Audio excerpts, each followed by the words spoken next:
Bonjour à tous. Peut-être que j'en gonfle certains à vous parler de mon expérience de juré en cour d'assises. Là, ça va être un peu différent. Je vais l'évoquer, mais pas pour parler de l'expérience en elle-même. C'est simplement parce que j'ai pris pas mal de notes pendant les procès. Il y a deux choses que je voulais vous dire qui ont une utilité dans la vie de tous les jours. Et je trouve que c'est intéressant d'en avoir fait d'en faire des petites sauvegardes vidéo parce que là, notamment, c'était à l'occasion d'un contact avec quelqu'un qu'on a peu l'occasion de rencontrer, à savoir quelqu'un qui s'est dit expert en psychologie, donc qui a fait l'expertise psychologique dans un procès de la victime supposée et de l'accusé. Alors, je vais faire deux vidéos. Ce que je viens de dire servira d'introduction aux deux vidéos. Je te mets le deuxième épisode dans la description sous la vidéo. Donc, deuxième chose que je voulais vous dire, la première chose, je l'ai mise dans un épisode séparé que je vous mettrai dans la description sous la vidéo si ça vous intéresse. Ce que j'ai trouvé intéressant de vous restituer, le docteur, là, spécialiste, il s'est dit expert en psychologie. Moi, j'aime pas le mot expert, parce qu'ayant une expérience doctorale, à ma connaissance, ça n'existe pas les experts. Les spécialistes, oui, mais les experts, c'est assez malhonnête comme mot. Il nous a demandé un petit peu de nous concentrer bon, sur plein de choses, mais notamment la différence entre le trouble et le symptôme. Parce que lui, comme il a examiné l'accusé et la victime supposée, il nous fait un compte-rendu assez détaillé de tout ce qu'il a pu observer, avec de nombreuses contraintes. Donc il nous donne les éléments, et quand lui, il nous parle de trouble et de symptômes, c'est relativement clair pour lui, mais pour un juré, c'est quelqu'un qui est carreleur, professeur de français, pompiste, donc c'est pas clair. Alors, j'ai noté quelque chose. Le trouble, ça dure. Le trouble, ça dure à l'échelle d'un individu, pas le symptôme. Et alors, je crois que ce qu'il essayait de nous faire comprendre, c'est qu'un même mot, ça peut être à la fois un trouble et un symptôme, mais c'est à comprendre différemment. Par exemple, l'anxiété. L'anxiété, derrière ce mot, si on ne précise pas, on peut faire la confusion l'anxiété en tant que trouble et l'anxiété en tant que symptôme. Alors lui, il expliquait, il faut bien faire la différence. Quand moi je vous dis, je vous parle de l'anxiété en tant que trouble ou anxiété en tant que symptôme, c'est pas du tout la même chose. Il disait par exemple, l'anxiété, quand je l'évoque en tant que trouble, quand je dis trouble de l'anxiété, j'ai pas dit symptôme de l'anxiété, j'ai dit trouble de l'anxiété. Il faut savoir que dans ce cas-là, donc par exemple, un trouble de l'anxiété va avoir plusieurs symptômes. Alors que vous, juré, dans le langage courant, je vous dis anxiété, vous aurez peut-être, dans certains d'entre vous, tendance à penser aux symptômes.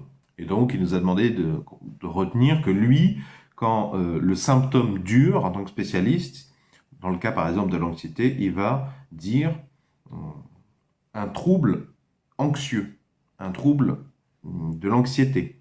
Donc là, il y a vraiment une notion de durée. Parce que par exemple, une personne peut souffrir d'une maladie, donc étalée dans le temps plutôt, ce qui va s'accompagner par des manifestations ou des caractéristiques, mais il s'est à distinguer de quand par exemple une personne est violée, pendant les 2-3 jours qui suivent, on peut observer des caractéristiques, mais ce ne sont pas des troubles, ce sont plutôt des symptômes, parce que ça ne va durer que quelques jours, entre guillemets, par opposition avec une maladie chronique où l'échelle de temps est beaucoup plus longue. Un autre exemple, j'avais noté, qu'on appelle un trouble du comportement. Un trouble du comportement, donc je vous dis, c'est plutôt dans le temps long. Donc, quelqu'un qui souffre d'un trouble du comportement, il ne sait pas bien, il sort un peu du cadre, un peu beaucoup.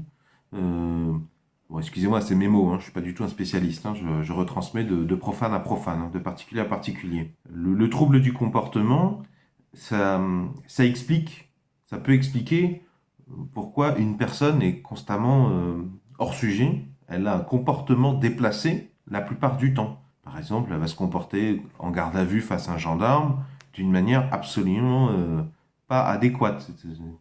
Par exemple, va se permettre des choses comme si elle était un dimanche en train de manger avec sa grand-mère et mettre les pieds sur la table. C'est un comportement inadapté, mais là on est dans une dynamique de trouble, donc c'est quelque chose qu'on observe chez la personne constamment, avec tout le monde. Donc, autant avec un gendarme, autant avec ses propres membres de sa famille, autant avec un psychologue, autant avec un juge de cour d'assises, je pense notamment au président.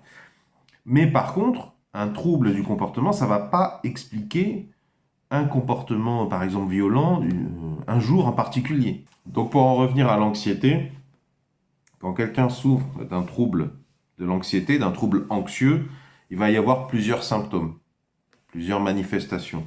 Tandis que si on vous parle de symptômes d'anxiété, c'est beaucoup plus précis, beaucoup plus réduit. Et ça ne veut pas dire que la personne souffre d'un trouble. C'est ça que ça veut dire. Et éventuellement, ça pourrait indiquer un trouble, mais c'est pas parce que la personne a un symptôme d'anxiété, c'est pas parce que le spécialiste voit un symptôme d'anxiété qu'il peut dire c'est un trouble de l'anxiété. Puisque là, non, là, ça peut être un autre trouble. Voilà, j'espère avoir été relativement clair. C'est pas du tout mon domaine de spécialité, donc c'est parfaitement normal si c'est pas tout à fait clair et que ça demanderait bien plus de précision. J'ai déjà fait probablement plein d'oublis. Je vous les mettrai dans la description sous la vidéo. S'il y a des spécialistes par là, ben, je les invite à se manifester et à faire des vidéos bien mieux détaillées pour expliquer la différence entre troubles et symptômes. Je pense que déjà PsychoQuack, le docteur Pierre Bordaberry de Mémoire, a déjà dû en parler un petit peu dans ses vidéos. Je ne sais pas s'il a fait une vidéo exprès sur cette différence trouble-symptôme. Auquel cas, je vous la mettrai dans la description sous la vidéo. Si vous avez apprécié ce sujet, pouvez-vous mettre un pouce vers le haut, s'il vous plaît. Pouvez-vous mettre un j'aime. Si vous aimez collecter, rassembler à l'intérieur de vous un maximum de solutions aux 1001 problèmes de la vie quotidienne, je vous souhaite la bienvenue et je vous propose de vous abonner à la présente chaîne YouTube. Vont s'afficher à l'écran un rond et un rectangle. Le rond, vous cliquez dessus, ça vous abonne gratuitement à la présente chaîne YouTube. Quant au rectangle, si vous cliquez dessus, ça vous amènera vers tous les épisodes de la thématique culture générale. Parce que la culture générale, ça rapporte énormément de choses également.